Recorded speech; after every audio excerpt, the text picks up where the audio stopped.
ॐ त्र्यम्बकं यजामहे सुगन्धिं पुष्टिवर्धनम् उर्वारुकमिव वन्दनान् मृत्योर्मुक्षीयमामृतात्।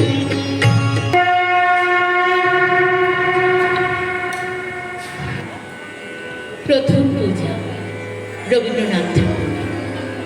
ত্রিলোকেশ্বরের মন্দির। লোকে বলে স্বয়ং বিশ্বকর্মা তার ভিটপত্তন করেছিলেন কোন মানধাতার আমলে। স্বয়ং হনুমান এনেছিলেন তার পাথর বহন করে। ইতিহাসের পণ্ডিত বলে এ মন্দির কিরাত জাতের গড়া, এ দেবতা কিরাতি। একদা যখন ক্ষত্র রাজা জয় করলেন দেশ, দেখলেন আমিনা পূজারীদের রক্তে গেল ভেসে। দেবতা রক্ষা পেলেন নতুন নামে, নতুন পূজাবিধি আড়ালে। হাজার বৎসরের প্রাচীন ভক্তিধারার স্রোত গেল ফিরে। কিরাতা অস্পৃশ্য, এ মন্দিরে তার প্রবেশ পথ লুপ্ত। কিরাত থাকে সমাজের বাইরে, নদীর পূর্ব পারে তার পাড়া। সে ভক্ত, আজ তার মন্দির নেই, তার গান আছে। নিপুণ তার হাত, অভ্রান্ত তার দৃষ্টি। সে জানে কি করে পাথরের উপর পাথর বাঁধে, কি করে পিতলের উপর রূপোর ফুল তোলা যায়। কৃষ্ণশিলায় মূর্তি গড়বার ছন্দটা কি? রাজশাসন তার নয়, অস্ত্র তার নিয়েছে কেড়ে। বেশে বাসে ব্যবহারে সম্মানের চিহ্ন হতে সে বর্জিত, বঞ্চিত সে পুঁথির বিদ্যা।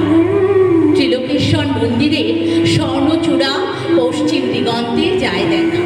চিনতে পারে নিজেদেরই মনের আকল্প। বহু দূরে থেকে প্রণাম করে। কার্তিক পূর্ণিমা, পূজার উৎসব। মঞ্চের উপর পাচ্ছে বাঁশি মৃদঙ্গ করতাল। মাঠ জুড়ে কানাতের পথকানা। মাঝে মাঝে উঠেছে ধ্বজা। পথের দুই ধারে ব্যাপারীদের পসরা। তামার পাত্র, রূপার অলঙ্কার, দেবমূর্তির পথ, রেশমের কাপড়। ছেলেদের খেলার জন্য কাঠের দণ্ড, মাটির পুতুল, পাতার বাঁশি। অর্ঘের উপকরণ ফল, মালা, ধূপ, বাতি, ধরা ভরা তীর্থ বাড়ি। বাজিকর তারস্বরে প্রলাপ বাকি দেখাচ্ছে মা। কথক করছে রামায়ণ কথা। উজ্জ্বল বেশি সশস্ত্র প্রহরী ঘুরে বেড়ায় ঘোড়ায় চড়ে। রাজ অমাত্য হাতির উপর ঘোড়া। সম্মুখে বেঁধে চলেছে সিংহা। কিংভাবে ঢাকা পালকিতে ধনী ঘরে গৃহিণী। আগে পিছে কিঙ্করের দল। সন্ন্যাসীর ভিড় পঞ্চবটের তলায়। নগ্ন জটাধারী ছাই মাথা। মেয়েরা পায়ের কাছে ভোগ রেখে যায়। ফল, দুধ, মিষ্টান্ন, ঘি, আতপদণ্ড। থেকে থেকে আকাশে উঠছে চিৎকার ধ্বনি, জয় ত্রিলোকেশ্বরের জয়। কাল আসবে শুভলগ্নে রাজার প্রথম পূজা। স্বয়ং আসবেন মহারাজা রাজহস্তিতে চড়ে। তার আগমন পথে দুই ধারে সারি সারি কলার কাছে ফুলের মালা। মহল ঘটে আম্রপল্লব।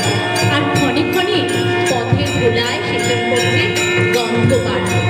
শুক্ল ত্রয়োদশীর রাত। মন্দিরের প্রথম প্রহরে শঙ্খ, ঘণ্টা, বেড়ি, পটহ থেমেছে। আর চাঁদের উপর একটা ভোলা আবরণ। জ্যোৎস্না ঝাপসা, যেন মূর্ছার ভোর লাগলো। বাতাস রুদ্ধ, ধোঁয়া জমে আছে আকাশে। গাছপালাগুলো শঙ্কায় আড়ষ্ট। কুকুরগুলো অকারণ আর্তনাদ করছে। ঘোড়াগুলো কান খাড়া করে উঠেছে ডেকে কোন অলক্ষ্যের দিকে তাকিয়ে। হঠাৎ গম্ভীর ভীষণ শব্দ শোনা গেল মাটির নিচে। পাতালের দানবেরা যেন রণদামামা বাজছে। গুরু গুরু গুরু গুরু গুরু গুরু। মন্দিরের শঙ্খ ঘণ্টা বাজতে লাগলো প্রবল শব্দে। হাতি বাঁধা ছিল। তারা বন্ধন ছেড়ে গর্জন করতে করতে ছুটল চারদিকে। যেন ঘূর্ণিঝড়ের মেঘ তুফান উঠল মাটিতে। ছুটল উট, মহিষ, গরু, ছাগল, ভেড়া ঊর্ধ্বশ্বাসে পালে পালে। হাজার হাজার দিশাহারা লোক আত্মস্বরে ছুটে বেড়ায়। চোখে তাদের চিন্তা লাগে, আত্মপরের ভেদ হারিয়ে কে কাকে দেয় দোলে। মাটি ফেটে ফেটে ওঠে ধোঁয়া, ওঠে গরম জল। ভীম সরোবরের দিঘি বালির নিচে গেল শুষে। মন্দিরের চূড়ায় বাঁধা বড় ঘণ্টা দুলতে দুলতে বাজতে লাগলো ঠং ঠং ঠং। আচমকা ধ্বনি থামলো একটা ভেঙে পড়া শব্দে। পৃথিবী যখন স্তব্ধ হলো, পৌনপ্রায় চাঁদ তখন হেরেছে পশ্চিম। আকাশে উঠছে জ্বলে ওঠা কানাগুলোর ধোঁয়ার কুণ্ডল। জ্যোৎস্নাকে যেন অজগর সাপে জ্বলিয়েছে। পটে আত্মীয়দের বিলাপে দ্বীপ বিদ্বীপ যখন শোকার্ত, তখন রাত সৈনিক দল মন্দির ঘিরে দাঁড়ালো। পাছে অসুচিতার কারণ থাকে। রাজপণ্ডিত এলো, দৈবজ্ঞ এলো, স্মার্ত পণ্ডিত এলো। দেখলে বাহিরের প্রাচীর ধূলিসাৎ, দেবতার বেদির উপরে ছাদ পড়েছে ভেঙে। পণ্ডিত বললেন, আগামী পূর্ণিমার পূর্বেই সংস্কার করা চাই, নইলে দেবতা পরিহার করবে তার মূর্তিকে। রাজা বললেন, সংস্কার করো। মন্ত্রী বললেন, ওই কিরাতরা ছাড়া কে করবে পাথরের কাজ? ওদের দৃষ্টি পলস থেকে দেবতাকে রক্ষা করব কি উপায়? কি হবে মন্দির সংস্কারে যদি মলিন হয় দেবতার অঙ্গ মহিমা? কিরাত দলপতি মাধবকে রাজা আনলেন ডেকে। বৃদ্ধ মাধব শুক্ল কেশের উপর নির্মল সাদা চাদর জড়ানো, পরিধানে পিতধরা তাম্রবর্ণ দেহ কোটি পর্যন্ত অনাবৃত। দুই চক্ষু সকল নম্রতায় পূর্ণ। সাবধানে রাজার পায়ের কাছে রাখলে এক মুঠো কুন্দ ফুল। প্রণাম করলে স্পর্শ আছে। রাজা বললেন, তোমরা না হলে দেবালয় সংস্কার হয় না, আমাদের পরে দেবতার ওই কৃপা। এই বলে দেবতার উদ্দেশ্যে মাধব প্রণাম জানালেন।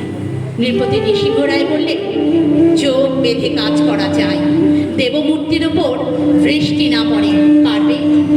মাধব বললেন, অন্তরের দৃষ্টি দিয়ে কাজ করিয়ে নেবেন অন্তর্জামী। যতক্ষণ কাজ চলবে চোখ খুলব না। বাহিরে কাজ করে কিরাতের দল, মন্দিরের ভিতরে কাজ করে মাধব। তার দুই চক্ষু পাকে পাকে কালো কাপড়ে বাঁধা। দিন রাত সে মন্দিরের বাইরে যায় না। ধ্যান করে, গান গায়, আর তার আঙুল চলতে থাকে। মন্ত্রী এসে বলে, তড়া করো তড়া করো, তিথির পর তিথি যায়, কবে লগ্ন হবে উত্তীর্ণ। মাধব জোর হাতে বলে, যার কাজ তারই নিজের আছে তড়া, আমি তো উপলক্ষ। অমাবস্যা পার হয়ে শুক্লপক্ষ এলো আবার। অন্ধ মাধব আঙুলে স্পর্শ দিয়ে পাথরের সাথে কথা কয়। পাথর তার সাড়া দিতে থাকে। কাছে দাঁড়িয়ে থাকে প্রহরী, পাছে মাধব চোখের বাঁধন খুলে। পণ্ডিত এসে বললে, একাদশী রাত্রে প্রথম পূজা শুভক্ষণ, কাজকে শেষ হবে তার পূর্বে। মাধব প্রণাম করে বললে, আমি কি যে উত্তর দেব? কৃপা যখন হবে সংবাদ পাঠাবো যথাসময়।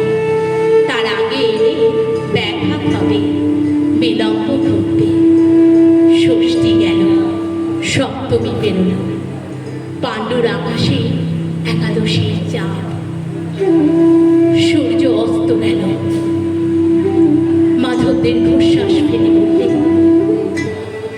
যাও প্রহরী, সংবাদ দিয়ে এসো। মাধবের কাজ শেষ হলো আজ, লগ্ন যেন বয়ে না যায়। প্রহরী গেল। মাধব খুলে ফেলে তার চোখের বন্ধন। মুক্ত দ্বার দিয়ে একাদশী চাঁদের পূর্ণ আলো এসে পড়ে দেবমূর্তির উপর।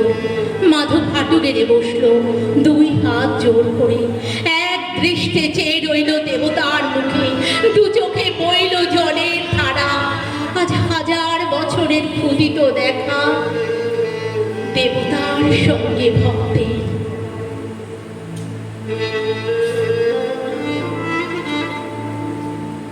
রাজা প্রবেশ করলেন মন্দিরে।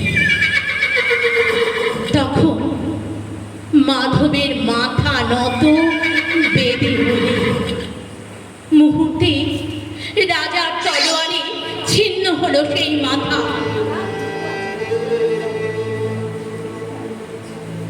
দেবতার পায়ে এই প্রথম পূজা, এই শেষ প্রণাম, নমস্কার।